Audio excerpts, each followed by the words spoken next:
everyone, and welcome to Talk Nerdy. Today is Monday, December 4th, 2023, and I'm the host of the show, Dr. Cara Santa Maria. So weird to say that still. So we've got a great episode coming up for you. Before we dive into it, as always, I do want to thank those of you who make Talk Nerdy possible. Remember, the format of my show is that it is and will always be, as long as I make it, free, 100% free for anybody to download. I want everybody to have access to the show. But obviously it does cost money to make, so I follow that sort of public television, public radio model.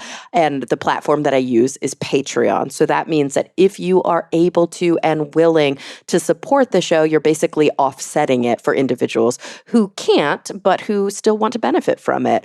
And I've got a bunch of patrons who do that week after week, and I'm just super grateful for them. So as always, I want to give a shout out to my top patrons this week. They include Daniel Lang, David J.E. Smith, Mary Neva, Brian Holden, David Compton, Gabrielle F. Jaramillo, Joe Wilkinson, Pasquale Gelati, and Ulrika Hagman. If you are interested in supporting the show, you can do it for as little as, I don't even know what the minimum is, 25 cents an episode? I mean, you could probably do 1 cent an episode, but then I would think that fees would eat into your 1 cent and it might not be worthwhile. But yeah, any amount helps. All you've got to do is visit Patreon. That's patreon.com/talknerdy. Okay, no more business. I want to dive in because this is a really good one. So I had the opportunity to speak with Dr. Ashley Shew today. So she's an associate professor of science, technology, and society at Virginia Tech, and she specializes in disability studies and technology ethics. Her past work was in philosophy of technology and specifically focusing on like animal studies, emerging technologies, and technical knowledge. So she wrote a book previously called Technological Knowledge and Animal Constructions, but she has a new book out right now, and that's what we're going to dive into, called Against Technoableism, Rethinking Who Needs Improvement. It's a fascinating, important, exciting conversation, and I'm so glad to share it with you today. So without any further ado, here she is, Dr. Ashley Shew. Well, Ashley, thank you so much for joining me today. Oh, thank you so much for having me on. Of course. I'm really excited to talk about your new book. It is called Against Technoableism, Rethinking Who Needs Improvement. And of course, you are an expert in this field. You're a bioethicist. You're also a professor. And what specifically do you focus on in your academic work? Yeah, so my background is in philosophy of technology. I really enjoy reading a lot of history of technology as well. And I've been teaching on technology and disability for a long time. I'm a disabled person, and I have serious engagement with disability studies in academic field as well. So sort of in this nexus of technology, disability, and medicine, and sort of thinking about history and philosophy really carefully around these topics. I love it. And so, you're obviously doing a lot of thinking, a lot of research, a lot of academic work in this area, but you're also writing books for a public audience and doing a lot of kind of public education. And I'm curious, your own experience, has this been what inspired you to try and help individuals kind of, well-meaning people know that they're sort of being assholes sometimes? What got you to want to have these conversations with the public? I'm really lucky that I was actually approached to write this book by editors at Norton. I'm incredibly grateful for the opportunity to have sort of a larger platform than I would usually have as someone publishing in academic circles to talk about some of these topics. But I've been talking about them, with my students for a really long time and trying to bring people into these topics with understanding. And, a lot of what we read is usually works from disabled people, right? If I want you to know what the experience of disability is like, if I want you to think critically about technology for disability, then a lot of what you read sort of external to disabled conversations has probably misled you.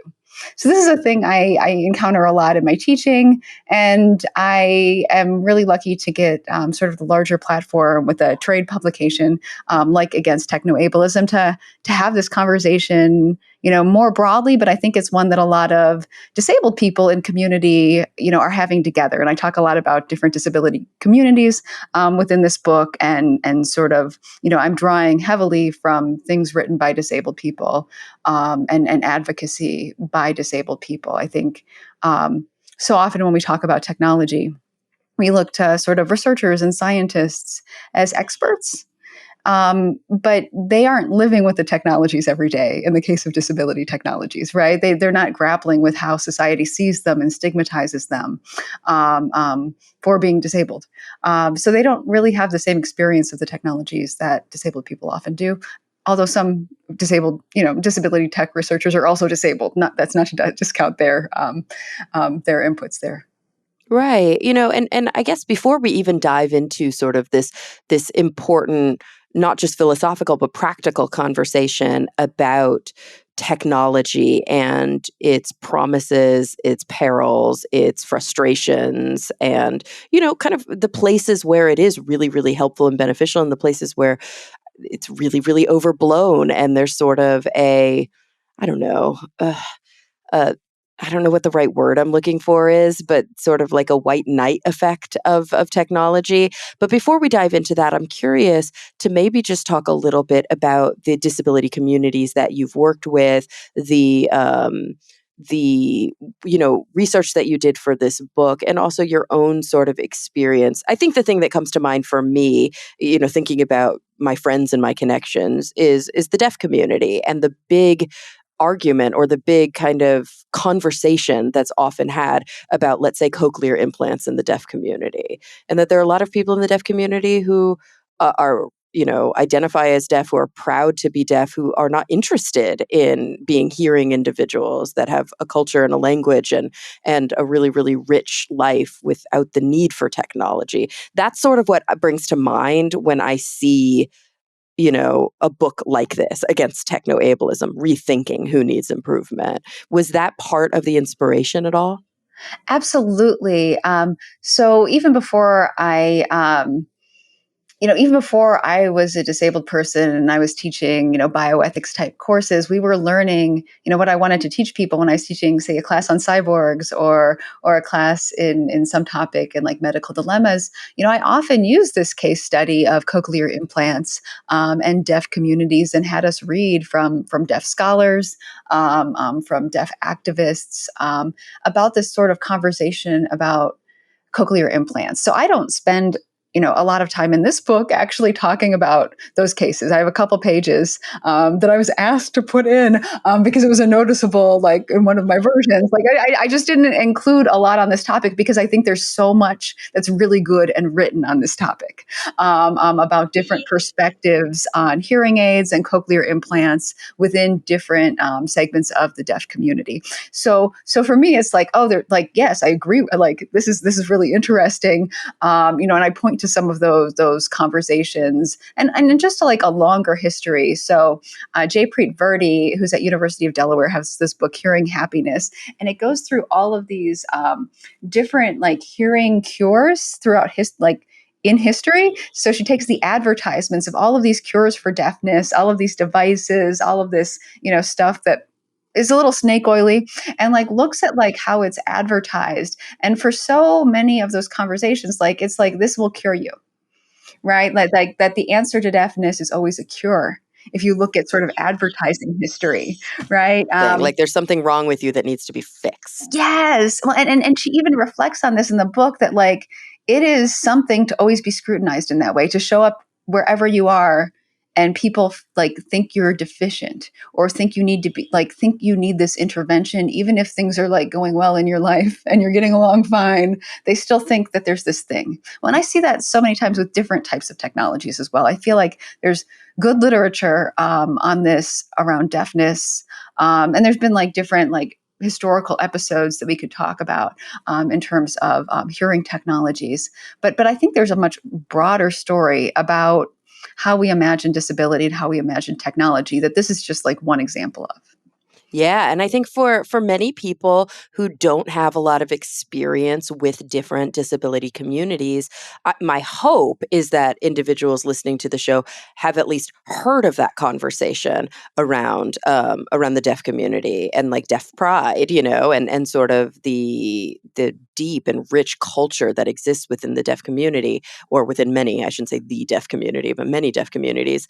My hope is that for a lot of people, they've at least heard of that, and that's sort of like an entree. Because I think the sad truth of the matter is the things that you cover in your book may be very new to a lot of people, because culturally, sadly, we have a very dark history of n- bringing disability into the shadows and kind of keeping it out of the light. And so a lot of people just don't have exposure. Yeah, and I feel like a lot of times disabled people are pushed out of the way in a lot of these 100%. conversations, 100%. whether intentionally or not. I mean, non-disabled people have usually and often still are considered experts about disabled people, right? So when we talk about sort of like diagnosis and sort of like the systems that you're put through and sort of like therapy professionals and how they might look at you, this sort of longer history of like paternalism that goes on in so many realms that, That's the you know, word I was looking for earlier, oh, by the good. way. When I was like, white knight, no, paternalism. I That's mean, definitely it.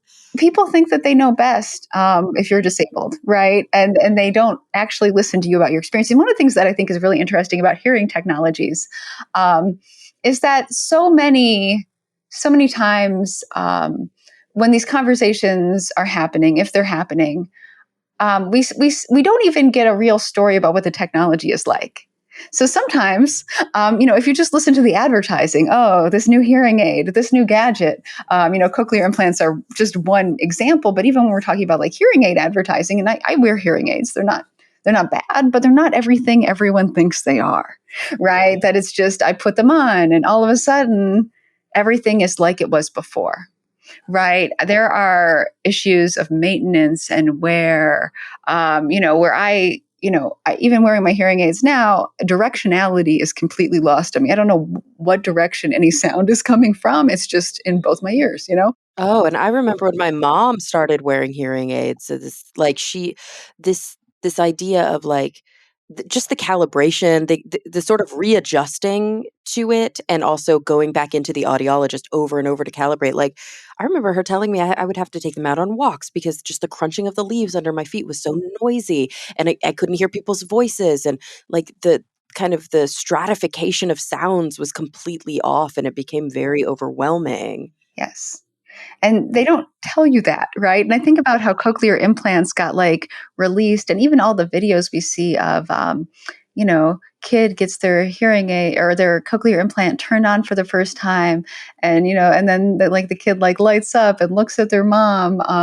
That's not that common of like an occurrence, and we're made to think that this is just the narrative. But also, it like covers over the fact that that kid we'll be going through a lot of speech therapy. We'll be going through a lot of like therapy about like how to listen through that device. We'll be caught up in a web of insurance and audiology and technology like for the rest of their lives. It doesn't like highlight the fact that they probably won't be able to get an MRI because of the metal pieces in that cochlear implant if they ever need one. There's all this. At least in the early days, there are some that actually can go through MRI machines now, but you should check beforehand, obviously, Right. Or before even just getting in an MRI. the Um, quality of sound. I have a deaf friend who has some implants, and I can't remember the specific type of implant she has, but she's like, everything sounds robotic. Like it's mhm. not like you think it's gonna be. Like it's a different I like sound to me is different than sound is to you. No, and a lot of times it feels like we're sold a bill of goods, right? We're supposed to be rejoicing about this technology, and we're supposed to be very grateful.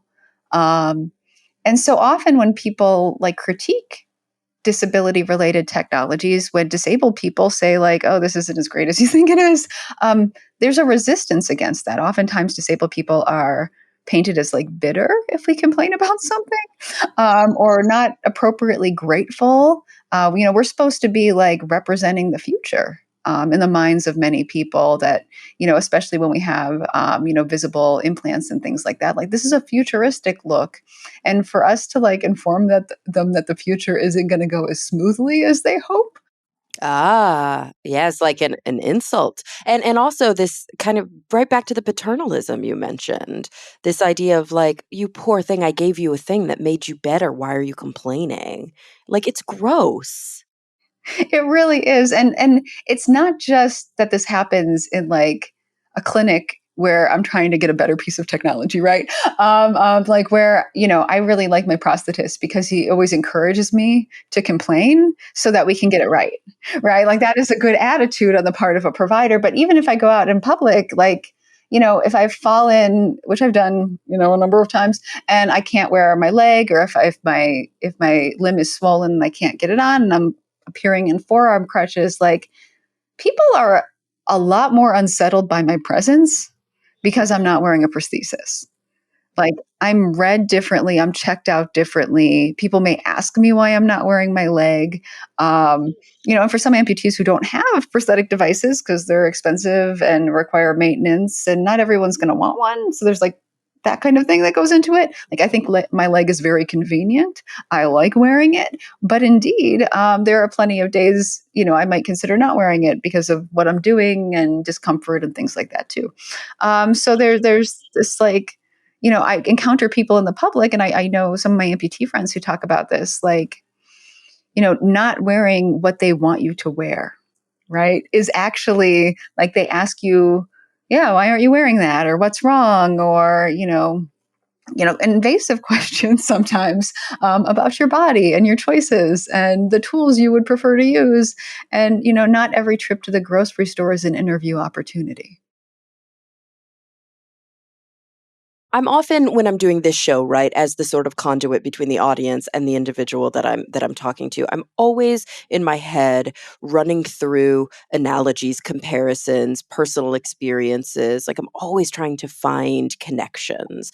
And one of the things that comes to mind, which is obviously minimal, but hopefully for individuals who have zero experience and who are sort of lacking, I think, in some of the social graces that might be involved in this kind of education. I think about something as simple as glasses, right? Like a lot of people wear glasses, and some people want to wear contacts, and other people don't want to wear contacts, and some people want to just wear their glasses, and other people don't. And some people are like, I don't feel like wearing either today because they're bothering me, and other people are like, I'm really rigid about my contacts and I wear them every single day and I take them out every single night. And like that's a choice because sometimes they make your eyes itchy and sometimes you're too tired and sometimes it just doesn't feel right. I wear glasses. I don't like contacts. I can't stand the way they feel in my eyes, so I've never worn them. I have a friend who religiously wears her contacts. She hates wearing glasses. She hates the way they feel on her face. Um, and that's a kind of it's almost like a mainstream disability light that almost a lot of people can relate to, and I don't see how that's any different than something like a prosthetic, but for some reason we magnify and amplify and act like your prosthetic is or your prosthesis is somehow like has to do anything to do with me. Yes. No, I think Like that's a great example. I mean, and part of it is just we've come to view glasses as fairly normal on a social right. Yeah, level. we've normalized Like them. they're Yeah. ubiquitous enough. Everyone knows people who wear glasses, and more than one, right? So many times, like if you are someone who is an amputee, like people might only know you, Yeah, which I only is have really weird. one kind of friend or colleague that's an amputee that I know of. You Yeah. know, I now know you, which is great, but Okay. we haven't met in person. But yeah, I only have one in my, and then that becomes the token, right? That Mhm. becomes the example for every experience, and that's not fair. That's Oh, too much pressure. it's a lot of pressure, right? If you are the delegate from the amputee community that they might know and talk to. I mean, I think about this quite often because we shouldn't have to be like model citizens at all points in our lives, just to exist as disabled in public. And being an amputee isn't even that rare. Right. I can think about other disability types that are far rarer. And amputees come in all sorts of different levels with different functionalities and different causes of amputation. Like we're a pretty diverse set, and it's still something, where people, what I do, they will say, this is how amputees are, even if it's just me. Ugh. And do you find that people, I mean, I see this with my trans friends a lot, or even like my non-binary friends, that where people will like ask the most probing questions, like, "Well, how'd you lose your leg?" Like I don't know you, dude. Like that you don't deserve that information. Is that a common thing you have to deal with? Oh yeah.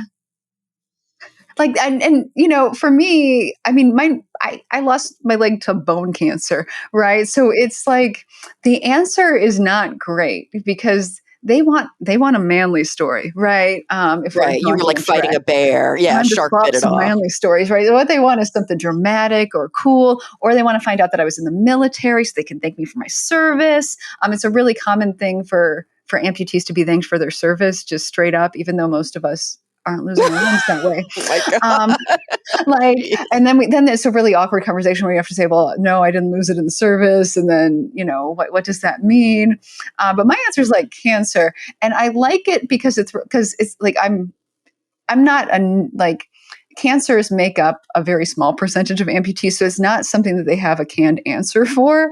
Right. Except like sometimes it's very confusing to them. Like, how do you lose a leg from cancer? Like, Jeez. they can imagine other body parts going, like mastectomies and things like that. But Yeah, like, yeah. so I usually just try to walk away quickly after I say cancer and leave them to puzzle. Right, but also it's like it's a thing, right? Like obviously we all have our own experiences. Listeners know that last year I lost my uterus to cancer, and like that is so personal that I chose to talk about it on air, but I was the driver of that conversation. I do not want anybody to put me in a position where I have to go there on like a grocery trip. That's just not, like you mentioned before, that's maybe not the topic of conversation you want to be having in the produce aisle. No, no. And I feel like at least, I always felt like I could talk about my cancer pretty freely, with my friends and family and things like that, because in some sense it's a leg cancer. And I know people like, you talking about sort of a reproductive cancer. I know a lot of people, especially with reproductive cancers, but then also like intestinal cancers, colon cancer, these sorts of things, like I feel like are harder topics for a lot of people just because of stigma and like questions that arise from these sorts of things. So, But they're hey, also good for hidden. you, but I'm sorry that we're in this boat together. Right. And I think there's that opens up a conversation about hidden disability, right? Like and I don't consider myself part of a disability community. And I don't know why that is. Obviously that's something that I would need to dig deep into. Maybe it's because it's pretty new, maybe it's because, because I am missing an organ now that disallows me from engaging in certain, like I can't have a child, right? Like that's just part of it. But I've never really thought of it in that way, maybe just because that's not how society has often framed it. But there are people with hidden disabilities, right? We see people walking around with a service animal or utilizing a disabled like bathroom stall. And just because they don't look the way you anticipate they would look, like they're not in a wheelchair, does not mean that you should be questioning the decisions they're making. No, I mean, I feel somewhat lucky in that I am like my disability is apparent. And it's not stigmatized as heavily as some other types of disability, which is not to say that there's not like there's weird social expectations, but I'm not like demonized, right, for being an amputee usually. And I find like it's somewhat a relief. Like people can be mean mugging me when I pull into disability parking, but if I get out, and of course they look me over very carefully if I get out of my car and I've been in disability parking, like they go, oh, like there's like an O in their head, and then I'm not assaulted in a parking lot like some disabled people are with non-apparent disabilities who go out in public.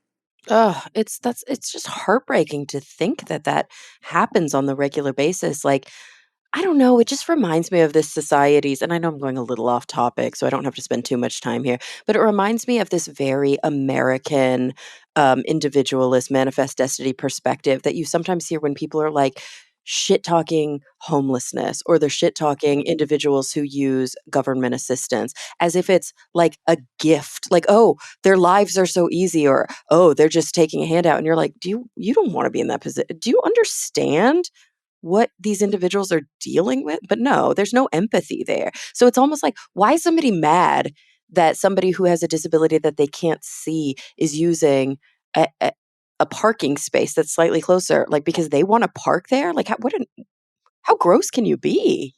No, I mean, absolutely. And I see this quite often because people will want to tell me about them protecting disability parking because I'm a disabled person. So occasionally I enter into these conversations where people want to like tell on people with non-apparent, like who I assume have non-apparent disabilities who are using disability related things like as if they're champions for me.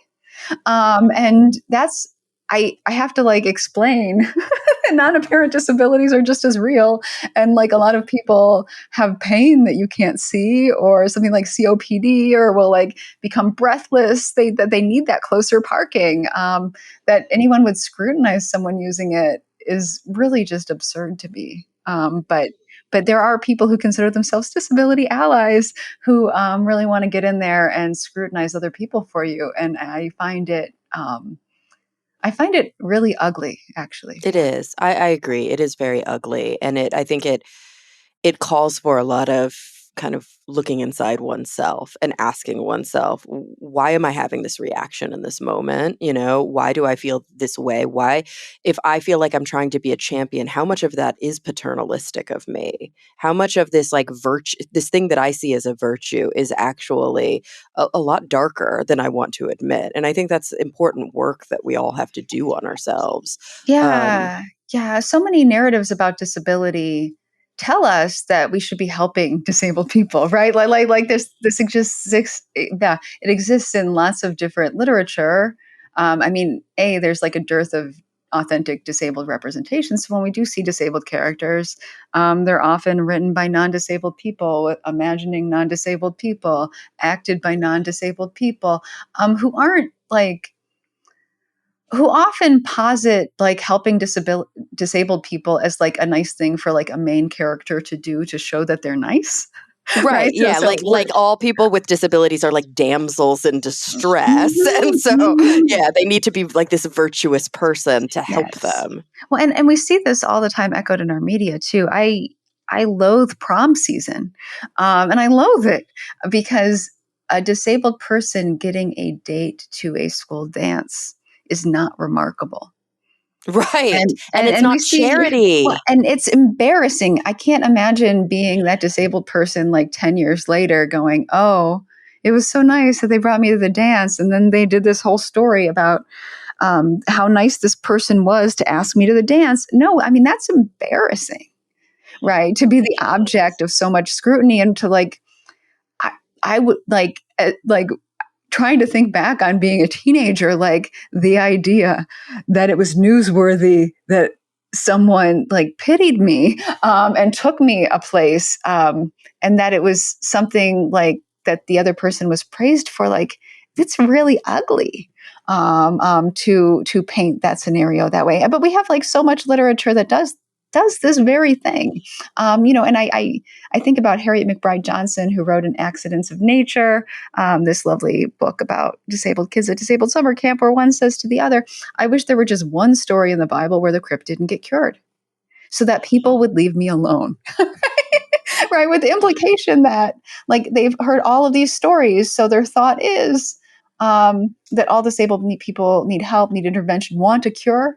Um, and that is like the end goal for disabled people, instead of like having normal lives, having families, going the same places everyone else does, riding amusement park rides, whatever your goal is, but just to be, included in normal things instead of like constantly exceptionalized. I think You is know, the word that comes to mind, like I'm hearing these themes over and over. Obviously, paternalistic is one that we've kind of touched on multiple times, but the one that's coming to my mind right now, and it's dark, but it's I don't know, it's what everything is pointing to, is like dehumanizing.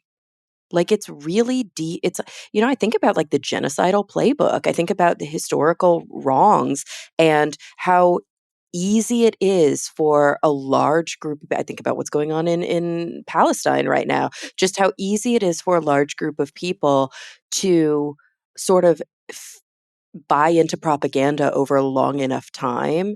And all of a sudden, certain people become less people than other people. And it becomes easier to do certain things to them or to treat them certain ways. And I think that the disabled community has, for a very long time, maybe all of human existence, I don't know, been just leveled down, just dehumanized just enough that people look at them Mhm. like less than. Yeah. And thinking of all time, I mean, our category of disability is somewhat new. Right. Yeah. Yeah. Yeah. So it's actually it's a really interesting question.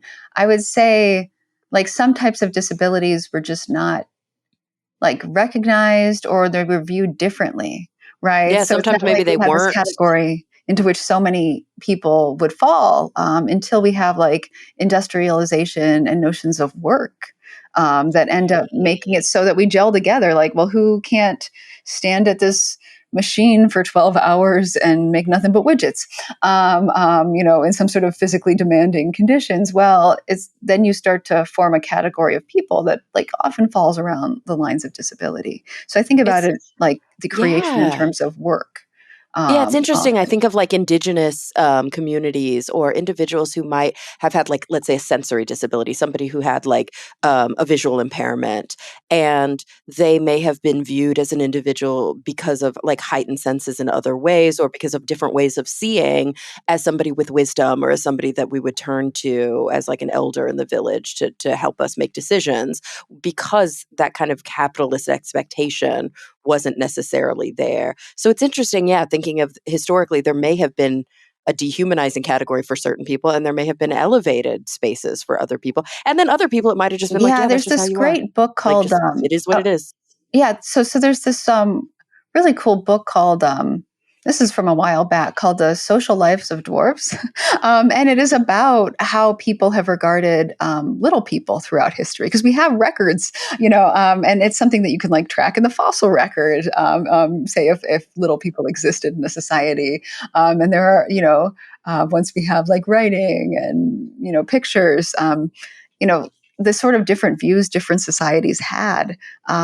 But not all of them were like along the lines of disability that we see today. So that's one category that has some treatment. I also think about Kim Nielsen's Disability History of the United States, where the sort of early chapters are about, pre-colonization um, United States, and sort of like we don't have there's there might be terms for individual disabilities, but they don't have the same connotations, and it's not like they don't have a word for disability as we think about it today. And some of their terms that we might map onto some types of disability today don't come with the same negative connotations that they might later on. So it's interesting to think about like disability as a cultural phenomenon as well. It really is, and I mean, I think it's a good transition to the focus of this book and the focus of some of your work in bioethics about technology and the role of technology and sort of the promise and the peril and the, like we talked about before, the who is at the sort of helm, like who's making the decisions about, I want to make the decisions about what's best for me personally. I don't want somebody else to tell me what's best for me, and technology is. Uh, Obviously it's a category, right? It's a tool, like or like anything else. My glasses are a form of technology, and I'm really, really grateful that my glasses exist. And so there are technologies that are available that are life changing for people. I mean, you mentioned your prosthesis, like it you like it. It makes your life easier. At the same time, there are days when you don't want to wear it. And so I'd love to dive into this really complex kind of world of disability technology and really, what brought you to the focus of this book, why you chose to write about it, and kind of how it, I don't know. I know that you were asked to write about it, but Well, what was it that I told mean, you so this is important? I mean, I was asked to pitch, right, to see if this was worth pursuing as a popular book. But I had a sort of another book project that was centered in the same way that I sort of moved over to talk about and to fit in this case. And I think I'm a I guess I'm a technologized disabled person. I mean, I've talked about myself as a cyborg in different contexts. I really like that. Um, and I'm also at the same time being a disabled cyborg, being a disabled person, someone who's using technology. Like none of the stories I hear about disability technology outside of the disability community ring true, right? None of like it all seems like PR and advertising, and even when there are like TED talks about disability technology, a lot of times it's really to sell me something, right? Like they're showing me like how great something is, but then sometimes I experience those things and they're never as great as everyone wants them to be or as advertised. So I think there's this real disconnect where we're getting the story about technology that's incorrect, right? We really want technology to be a redemptive force for disabled people, but for the world at large. And I feel like that plays out in a smaller scale in every single story told about disability technology. It's that technology is going to redeem us, cure us, help us overcome. That what we need is more like venture capital in different areas. Constant research investment in ways that don't necessarily align with community values that continue to let infrastructure crumble and fail us, that doesn't take account of disabled people who exist today. If the project is so far away, and we're asked to worship technology as the road forward around disability, instead of talking about infrastructure, which I think is also technology, but is usually you don't see the exciting news stories about, oh, they're going to make elevators cheaper. They never do.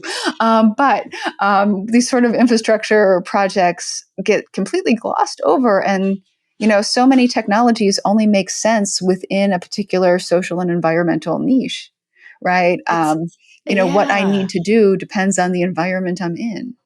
It's interesting because I was thinking, like this whole time I've been thinking of infrastructure as a form of technology. So there's always been this voice in the back of my head that's like, yeah, but ADA, yeah, but ramps, like, aren't we happy about this stuff? But at the same time, it's like, culturally, we do seem to, and I didn't even really think about this, but we do seem to make a distinction between sort of like technology for the individual versus, infrastructure changes for all, like accessibility for all. Oh, and I think the dream of people, you know, in this space, I think about some of like the transhumanist rhetoric. I think about, some people who just think the ADA solved all of our problems, Right. that Everything's kind of better thing. now. Yeah. Yeah, that's not most disabled people's reality. But I also think there's this sense that we really want to force disability to be an individual issue when it is one that is much more attached to um, society and environment in ways that really are glossed over for if the account of disability is that disabled people need to get this one technology or set of technologies for their own body and bootstrap themselves up into some sort of passing or more typical existence. Yeah, yeah. I think about this as another weird, half-baked analogy that I'm coming up with. So I might stop myself halfway through if I'm like, yeah, that doesn't work. But I think about my friend Beth Pratt, who is the California lead of the National Wildlife Federation. She's been on the show a bunch of times. She's sort of responsible for our hometown hero in Los Angeles, P22. He's a puma who recently died. She's sort of responsible for his fame, if you want to call it fame, and raising awareness and raising a lot of money to build a wildlife crossing in across some of the busiest freeways in the country, so that these animals who are so majestic and incredible can actually connect to other pockets of animals and breed and roam freely instead of just constantly getting hit by cars when trying to cross the freeway. Okay, so the thing that really strikes me when I think about these wildlife crossings being built is that it's not just the pumas that use them. Like the birds fly over the green belt. The other mammals are like, oh, this seems like a great way to go over there, which is where I've always wanted to go, but I've been too scared because of the cars. And what ends up happening is this entire ecosystem utilizes this infrastructure, and it actually improves connectivity and the ecology for the entire area. And you think about infrastructure, like disability oriented infrastructure, ADA, and like, okay, let's build ramps so that people who use wheelchairs can get up to the door. And now all of a sudden, look at all the other people using the ramps, because I didn't realize, grandma's hips are kind of sore and it's kind of hard for her to take the stairs. And now this baby can learn how to walk more freely without mom having to take her up every single stair. And this dog that has that's getting a little older, it's easier for him to use the ramp. And all of a sudden, it's just like, duh, it's better for the entire community. Yeah. No, I think the focus on these sort of individualized solutions without putting disability in context, like so many of the barriers, I thought you were going to go a different way with this example. So I'm curious thought, about it. Yeah. so I thought, so you're giving an example of the curb cut effect, right? Like once we build it for Okay. disabled people, lots more people enjoy it, and that's great. But I thought Oh, you were so going to there's a name for that. See, I'm so out of the loop. Yes, no, of course. Now I can roll my suitcase across it. But here's Yeah. what I thought you were going to say. We made this problem. We built this highway. and we're the ones who have caused this problem. And when I think about 100%, that's also true. Oh, I glossed over that completely. That is central to this issue. We are killing these cats because we need to drive our cars. It's true. Well, I mean, I do think there's this, like, I love the analogy for both reasons, actually. So thank you for that. So there's this curb cut effect that people talk about sometimes. People often posit universal design as ways to, overcome bad design. But I also think about, like, a lot of times, like, what we're setting up to begin with is made hostile. I mean, I think about this in terms of, because I use universal design for learning to create my classes, I think about sort of, what is unnecessary about how I used to teach before, or about how I see people, how they structure their classes can make it harder for some people to participate, can make it harder. I think about different learning disabilities that sort of pop out in the chaotic, like, because of how we do education.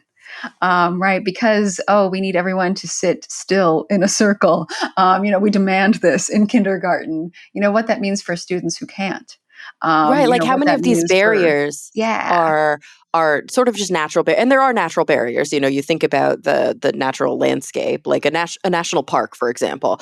There are paths for a reason, so that people can see the beauty of and then all of a sudden your car can't make it off road, like we just can't pass there. And so there are natural barriers, but there's so many created barriers, self-imposed barriers. Like we built it a certain way, and very often for the ideas of what, some, like, let's say white, cis, het, male, Protestant, whatever. I can list a million different intersectional normative adjectives. It was built by this person because that's what they saw as what should be normative. And then everybody else was expected to sort of like bend to it. And that's an unnatural barrier. It is. Well, and I think about disability often as being, like, what undergirds a lot of ideas around white supremacy, about racial science, about, like, when we talk about immigration conversations as well. I mean, the role that IQ and intelligence and ideas about that have influenced, like, hierarchies we've set up around people, that have influenced our design, like even who we take as people. When we talk about, like, the history of photography, right? Like which people are easiest to photograph even now, right? I love the video. I don't know if you've seen the HP is racist video.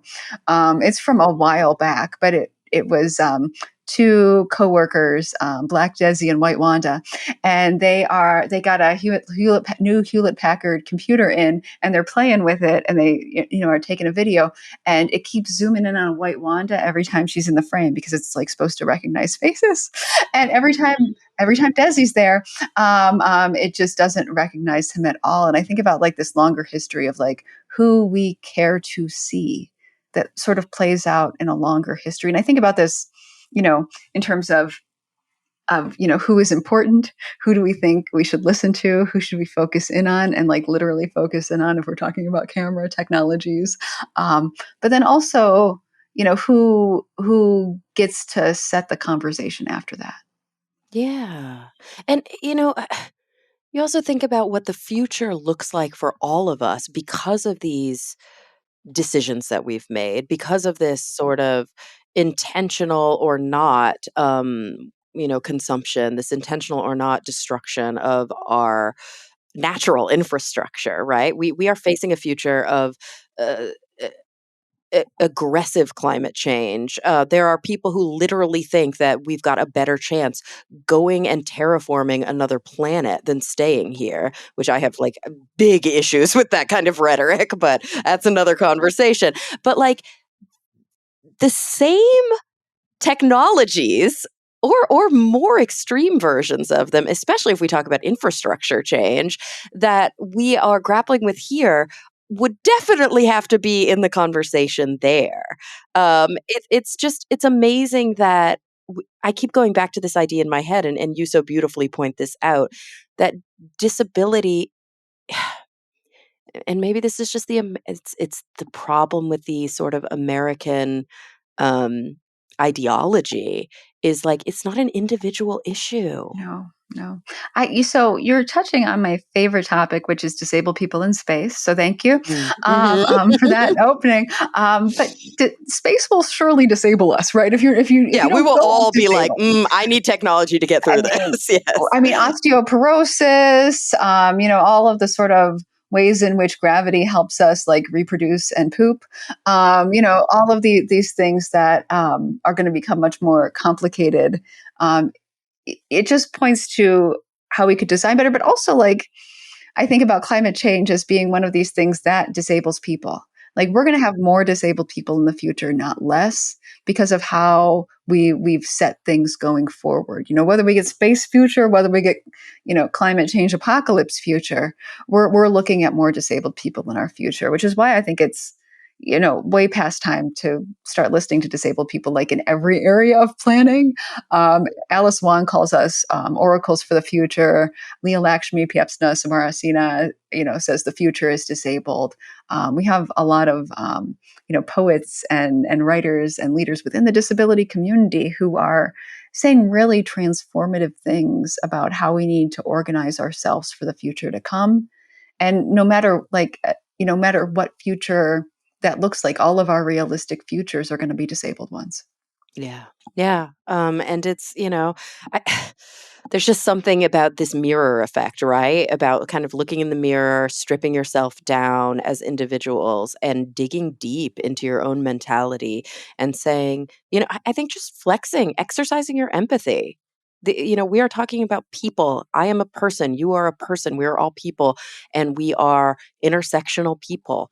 And there's this thing that happens sometimes, and I think it's gross, but I also commend these individuals. So I struggle with this, but like, it's sort of the Michael J. Fox effect, which it's kind of unfair for me to blame him for it. But because it happens all the time. But like or Bruce Willis, for example, with frontotemporal dementia, like a famous person has some sort of diagnosis, and now there's like they dedicate their lives, or their families dedicate their lives to like raising awareness of that. Like I commend that. I think that's really beautiful. But at the same time, like, why does it only matter now?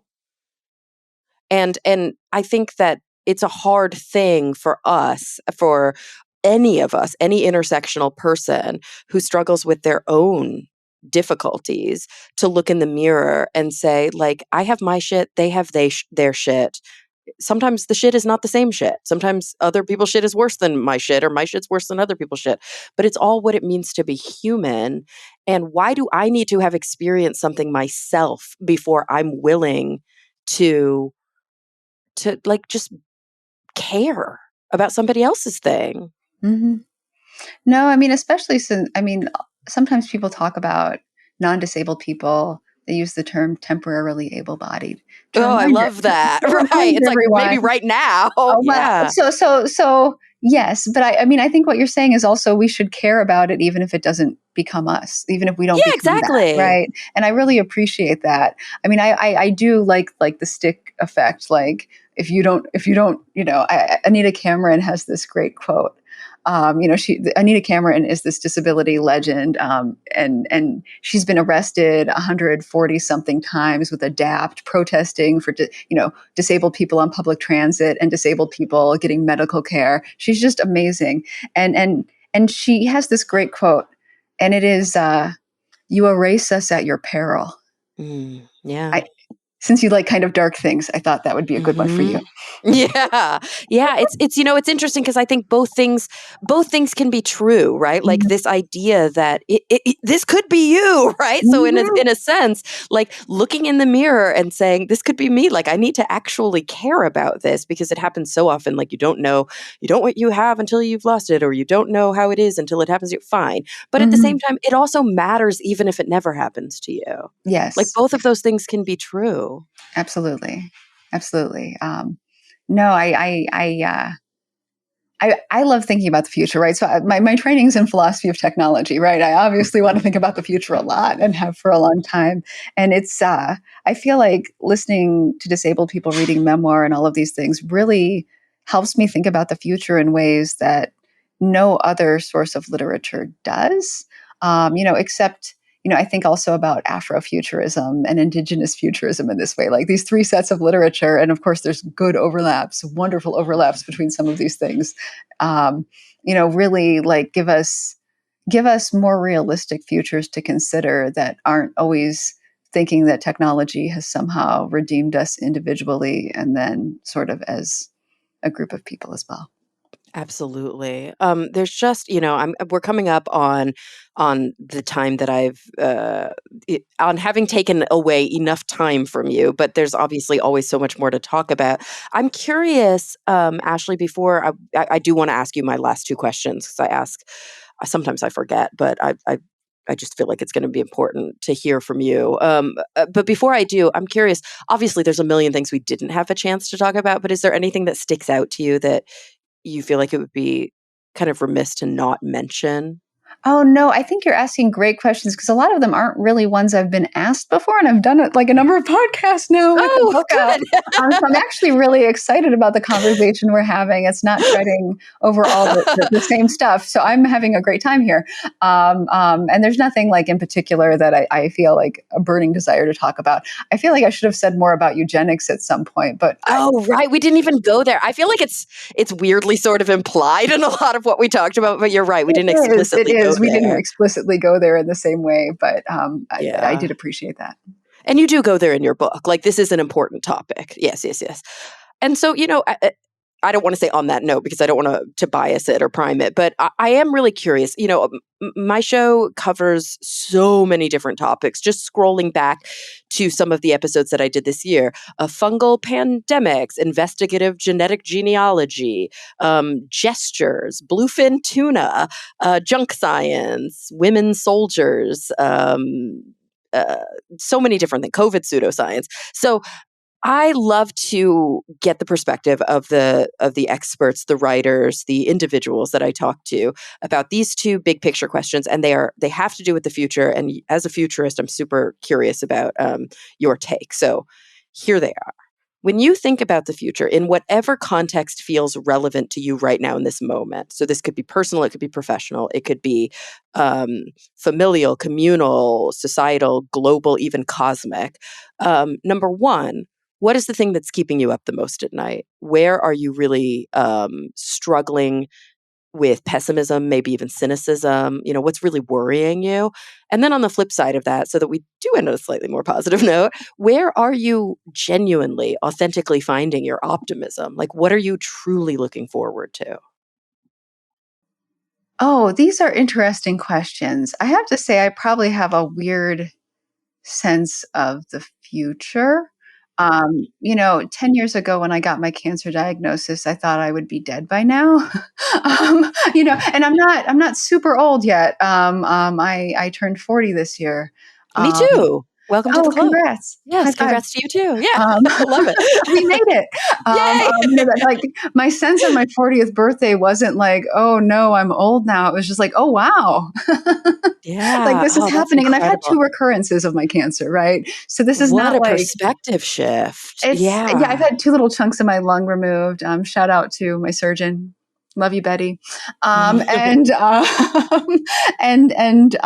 it's so when I guess I don't stay awake at night. I think that's a thing. I sleep really well, and it's probably because I take melatonin gummies. I love that answer. I mean, like they're so delicious. I found a really good brand, and it's hard not to eat them all day because they're so good. But you know, I've learned some crib hacks about how to sleep, right? So I'm not staying up at night. It's not that I'm not racked with anxiety all day, every day. It's just night's not the time for it. But my anxieties, are more about like how to act locally in a lot of these issues. Like I live in a pretty rural space, right? I live in a college town that's surrounded by pasture land, and a lot of my current efforts are about sort of like regional work. I think there's a lot of places that are sort of left out of a lot of sort of the latest thinking around disability, right? We have some old systems in place. We have some older thinking or different thinking, just the sort of disability organizations that exist in this space sometimes are non-existent. Sometimes we're hacking them together. Sometimes they used to exist, but then people come and go, and the sort of longevity. I'm really sometimes jealous of people who live in cities and can talk about public transit in the ways that they do. Right? When I'm told our transportation system in my small town is like the jewel of our area in terms of public transit. And it's not that great. Like, it's great that we have it. But, I think about all of the people who are disabled in our region who just don't have the same access to anything. When we talk about sort of internet access, when we talk about like access to sort of public infrastructure, access to other disabled people and community. So a lot of what I'm really interested in is building disability community where I am. Sometimes that's like telling people they're disabled, which I know is like, I'm the disability fairy. I'm showing up and I'm telling people. But there is some of that where, people get their diagnosis and don't necessarily have sort of a wider picture of disability. So I think it's really important for me to talk about disability history a lot. And for me to like invite other disabled people into conversation. And not that I know everything, like I know some things about the history of disability, but I think it's really important to listen to other like disability related themes. Like I don't have all the disabilities. I mean, I'm working on a list, but I don't have all of them. There are things I can still learn. And it's not even that having all of these disabilities means we have the same experiences. So, and I like being in groups of disabled people where we're listening to each other, learning from each other. I have a grant with some people on campus here to bring in some disability justice education and arts programming. We're going to have some like big names out in the next few years, but then also to recruit within our own community. And this is funding from the Mellon Foundation, where I can recruit disabled people from my community to consult on research and tech projects. So one of the things that I think is really problematic is that people often think about disabled people, even if they're aiming technology at disabled people, as human subjects. And I really want us as high-paid consultants or as the researchers ourselves rather than human subjects, right? So I'm thinking a lot about sort of how to set that up in terms of bioethics, but I'm also like getting to experiment a little bit with what that might look like thanks to this funding. And it's really wonderful to be able to pay some of our community members pretty well for them to just come hear about a project on campus or nearby and then provide their feedback. And I insist on cross-disability groups, right? We're not going to go in with all the same disability type because we get much more interesting conversations and do a lot more community building when we work across difference too. So that's what I'm working on, but I'm not losing sleep. I'm just so grateful and glad to be able to do some of this work. Yeah. Would you say that is your flip side of that question? Like that is what you're looking forward to and what you're really hopeful about? Yeah, it is. I mean, there are like logistics and anxieties around that. Like I got to make sure, I have chemo brain. So like keeping things organized, bless my graduate research assistant on this project. Shout out to Lyndon, who I will send random emails to and be like, hey, just put this in a spreadsheet. I'm going to forget all of it soon.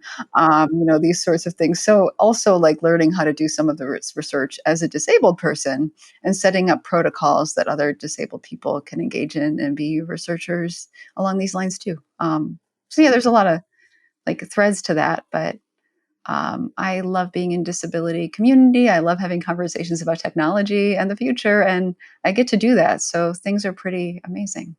Ugh. Well, gosh, I can't thank you enough for sharing your story, for writing this book, Oh, because thank it's just you. such an important piece of literature, but also for sharing your story, for being here with us for this hour, for answering like just all of my weird questions and sharing this time with us on the Oh, show. I loved your weird questions. Thank you so much for having me on and asking me things that have gotten me thinking today and make me really happy. Thank you. Oh, that makes me happy too. Everybody, the book is Against Technoableism, Rethinking Who Needs Improvement by Dr. Ashley Shew. And everybody listening, thank you for coming back week after week. I'm really looking forward to the next time we all get together to talk nerdy.